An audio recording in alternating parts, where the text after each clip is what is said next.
Lyle Waggoner passed away the other day, and when I read about it, I immediately thought about how he was almost cast as the Caped Crusader way back in the 60s. Yep, Lyle was passed over in favor of Adam West, and while West truly owned the role of Batman way back then, I believe that Waggoner could have definitely given him a run for the money when it came to bringing millionaire socialite Bruce Wayne to life. The thing about Lyle is that he certainly looked the part. Watching his screen test with Burt Ward's competitor for the Robin role, Peter Dale, you can absolutely see why the producers wanted to bring Waggoner in for a screen test.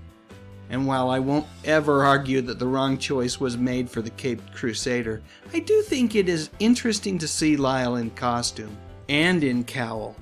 One has to believe that Lyle Waggoner was most likely pretty darn excited at the possibility of playing Batman on primetime television, and I'm sure it was extremely disappointing when he didn't get the role. Still, Waggoner was never one to wallow in self-pity. Instead, he was the kind of guy who found humor almost everywhere he looked, and that certainly played in his favor when Carol Burnett was putting together the cast for her now legendary comedy show that ran for 11 seasons on CBS. Waggoner was part of that show from 1967 to 1974. So maybe he didn't get to be the Caped Crusader, but you know what? The Carol Burnett show ran a whole heck of a lot longer than Batman did, which fizzled out after only 3 seasons. In her 2010 book, This Time Together, Carol Burnett recalls seeing Waggoner for the first time and thinking that he was gorgeous. What surprised her, though, was just how funny he really was. To quote Carol herself, she said, "He was incredibly funny. He had a sly, tongue-in-cheek delivery that told you he was putting himself on and not taking himself too seriously." In an official statement after Waggoner's passing, Burnett said this: "He was funny, kind, and multi-talented, but even more than that, a loving friend. I will miss him." Perhaps my favorite memory of Lyle Waggoner on television was when he finally did get his own TV show based on a DC comic book character. You know, I really loved that Wonder Woman TV series from the 70s. Linda Carter was great as the title character, and Waggoner, well, he was equally good as the object of her affection. In the 80s, Waggoner was frequently a guest star on many of my favorite TV shows, including The Love Boat, Fantasy Island, and Happy Days.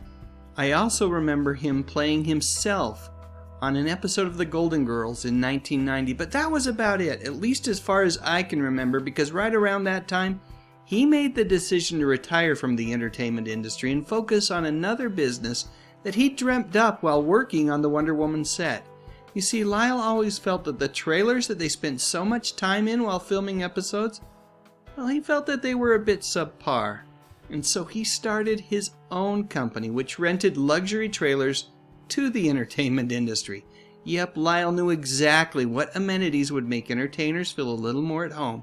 And his company, well, it was a big hit. So much for retirement, I guess. Oh well, who needs rest anyway? Not Lyle Waggoner, that's for sure.